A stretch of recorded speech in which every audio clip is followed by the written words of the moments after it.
All right, guys, what's going on? Welcome back to Top Line. It's your boy Chris, and well, let's talk about it, guys. Kyrie Irving. Now we know Kyrie Irving demanded a trade. He demanded a trade from the Brooklyn Nets. You know, one interesting part that he did tell them is, trade me because I'm not coming back next year. And that's interesting because it kind of put Brooklyn in what's the word?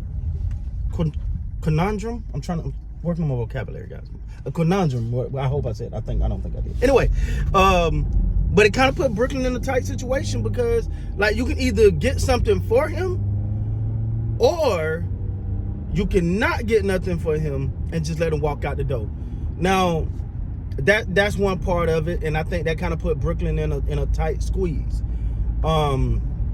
Which is interesting because Brooklyn, they're looking at competing. All right, the Brooklyn Nets are looking at competing, and it's going to be interesting to see, what they're trying to get back. Also, keep in mind, Brooklyn don't really have control of their draft after this year, so that's where those two Laker picks could really come in handy. Now, the Lakers ain't the only one in this situation, and we're going to talk about it.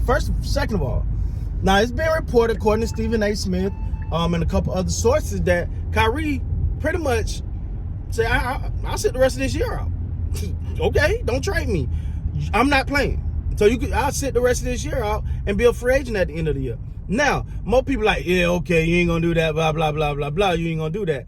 This is Kyrie Irving we're talking about. Kyrie Irving will do that. We know who he is. We know who he's been. He's one of those person that stands strong in his conviction. So whether you agree with it or not, Kyrie is one of those people. Now, anybody else, you'd be like, he'll be back. But Kyrie is like, I don't know, dog. And this is another thing. The Los Angeles Lakers, the Los Angeles Clippers, the Dallas Mavericks. I'm even hearing the Miami Heat. They're willing to pay him. They're willing to give him the money he wants. Now, I don't know if it's that whole 4-year, $200 million, whatever, however, because I think he was taking a 2-year, 198, just say $200 million deal. But these other teams are willing to give it to him. And they got assets. So Kyrie is actually in the driver's seat now. Because, wait, these teams will pay me? They'll give me the money I want. And if Brooklyn don't trade me, then, you know what I'm saying? Like, y'all don't trade me, cool. I'm not playing for you. And you ain't getting no assets, and you really gonna take a big L on this. I think the bridge been burnt with Brooklyn and Kyrie. I'm gonna be honest, straightforward. I didn't like the way Brooklyn handled the whole Kyrie thing. I thought they went a little extra with everything that happened with Kyrie. You can agree with that, not agree with that, that's on you. But Kyrie have not been a saint. We all know that. He's had his moments, man. I've criticized Kyrie right here on this channel and talked about, certain things like not showing up to games or not showing up and not letting your coaches know and stuff like that. That's the stuff right there that I criticized about Kyrie. Now, that last situation, I stayed the FY out of it because I didn't.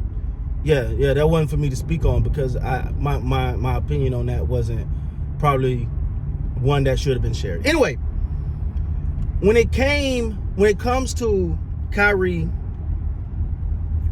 the Lakers, all right, let's start with the Lakers.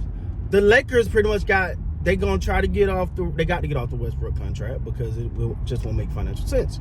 They have to get off the Westbrook contract, but they can offer those 2 first-round picks, which, if you bring in Kyrie, let's say you bring in Kyrie, you give him let's just play hypothetical. You give him a 4-year, $200 million, 4 years. That's a lot. Okay, cool. But you're pretty much got him running along LeBron James at that point. I think LeBron James may have an option in there somewhere. But pretty much, you got him running along. So 4-year, 23, you're talking to about 27, best case scenario, you're having to about 2027. So it's a great chance that first round pick won't be that high anyway. And then, of course, there's other moves to be made to get draft capital and all that. Well, you'll see how all that played out. But in that situation right there, you're looking at it and going, give up the first round. Give up the first round pick. Now the Clippers, on the other hand, because you also got to understand what's the thought process around teams on Kyrie right now. Because I'm gonna look at the Clippers.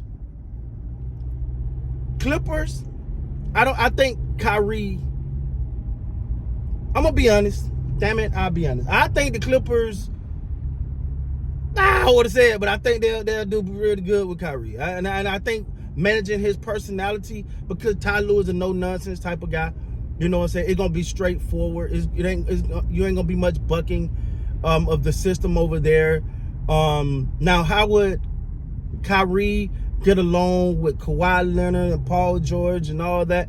I don't think Kawhi is someone that is easy to get along or hard to get along with. I don't know Kawhi, so I think he's just a go to work guy.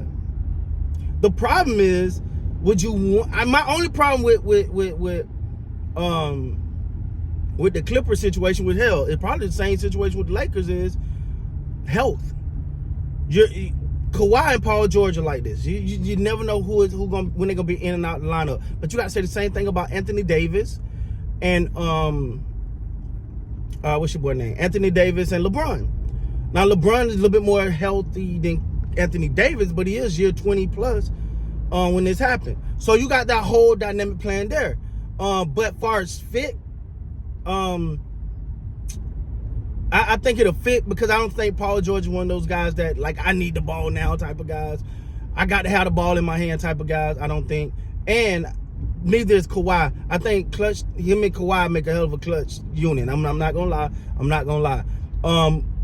Kyrie, for me, with the Lakers, is pretty much that's what you need him for. As you seen last night, they need a guy come crunch time that ain't afraid of the big moment, that can go out there and handle business and don't shy away from it. And that's what Kyrie. Now you look at him with the Dallas Mavericks. That's interesting, because it'll be interesting to see how that plays out with Luka and Kyrie. It sounds good on paper, but Luka needs the ball a lot.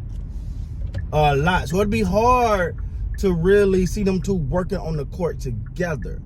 And I don't think you want to turn Kyrie into a pure jump shooter. You know, so that'll be interesting. In Miami, I think they'll let him get his. There's not from my understanding. Every time I watch the Heat, I always say there's no ego there. There's not a lot of ego there. But the Clippers putting their hat in the ring, and we know they got they pockets the deepest in the NBA. So if it's a money thing, an asset thing, Steve Ballmer gonna make it happen. If that's all it is, it ain't nothing to him. So we'll see, man. This thing is getting interesting. The trade deadline is the 9th, if I'm not mistaken. So Thursday, I got to get my days right. But Thursday, Thursday, I think. So we'll see how all this plays out, man. But right now, the Clippers are making it interesting. Kyrie is willing to sit out. Kyrie is like, I don't have to play no more, and he knows the other team wouldn't give him the bag. So we'll see, man. With that being said, guys, please like, comment, subscribe to the channel. Until next time, you guys be great.